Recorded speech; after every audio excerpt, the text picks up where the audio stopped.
Hi friends, this is Angelica. Welcome back to my channel. Do you ever have a conversation that you can't just start because they scare you? Like, you have to go talk to your boss to ask for a raise and a performance review, but you just can't get to do it, or you had some disagreement with your friend, or you need to break up with someone or speak about your feelings and you just don't know how to do that. Well, in this video, we will talk about difficult conversations and particularly the lessons that I learned from the book called Difficult Conversations that's written by scientists who worked at the Harvard Negotiations Project. I will put the cover of the book somewhere here and leave the names of the authors here. I sent my copy back home, so I don't have it anymore. So let's get started. The first takeaway that I had from this book was the framework that the authors suggested. They say that conversations have three different aspects: the what happened conversation, the feelings conversation, and the identity conversation. And very often we simply focus on one of them, usually the what happened conversation. We ignore the other two, and that has a negative effect on the outcomes that we have. So they say that in order to have a successful and mutually beneficial conversations, we need to balance and have all three of these: the what happened conversation, the feelings conversation, and the identity conversation. Now, in the what happened conversation, when we have a different perspective of the events that happened than the other party, we very often approach this conversation as a way, an outlet for us to tell the other person, hey, this is what happened and I'm right and you're wrong, and very often it's your fault.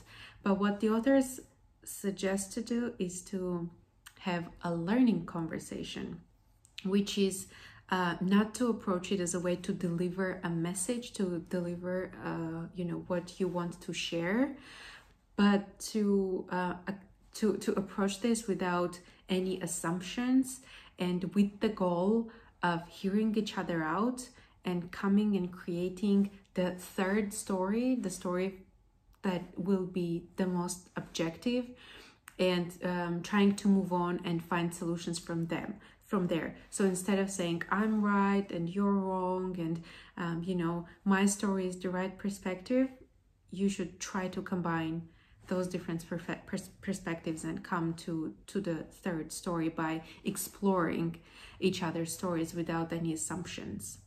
And the third important step and this was the most groundbreaking for me, was not to try to attribute guilt and go from guilt to contribution. So instead of saying it's your fault or it's my fault or it's somebody else's fault, try to understand how each person involved in the story contributed to the situation, and then understand how each person can take responsibility for what they did and find a way to move forward from it. And I think this is huge because usually we either blame ourselves or blame somebody else, and that blocks the feelings conversation.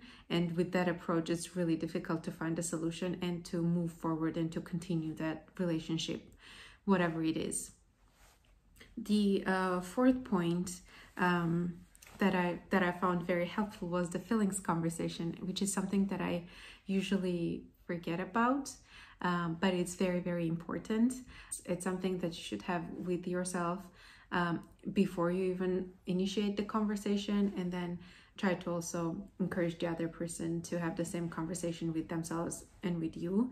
And this helps us to separate the intent from the effect, because we may feel hurt or we may feel accused or something else, something negative as a result of the situation that has happened, but it doesn't yet mean that the other person implied it. It doesn't mean that they wanted it to go that way.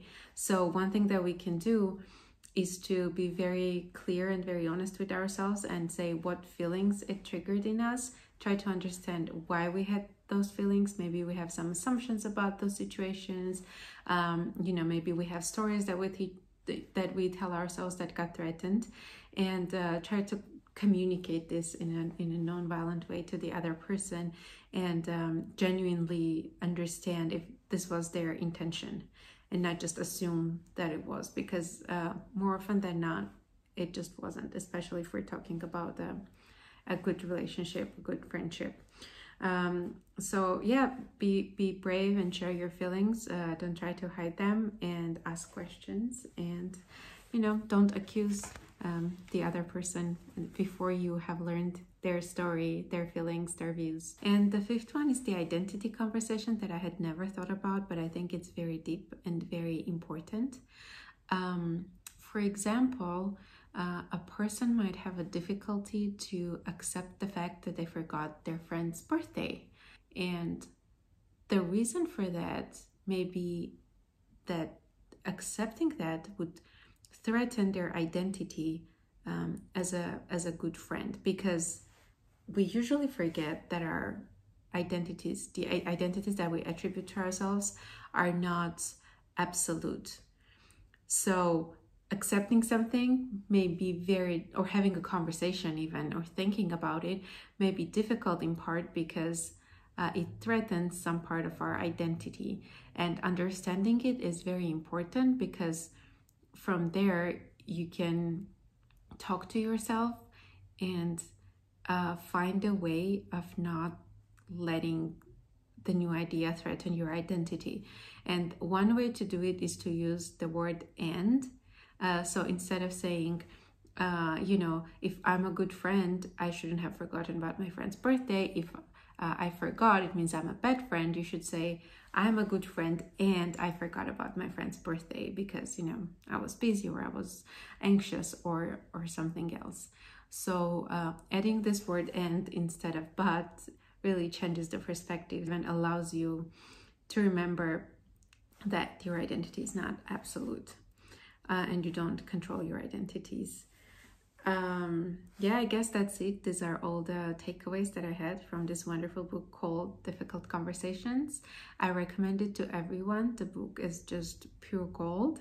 And if you have read it, please tell me in the comments what you thought and what were the biggest lessons that you got out of it. And I hope you have a great week ahead with no difficult conversations, or just very productive ones. Thank you for watching the video. Like, share, subscribe. Bye.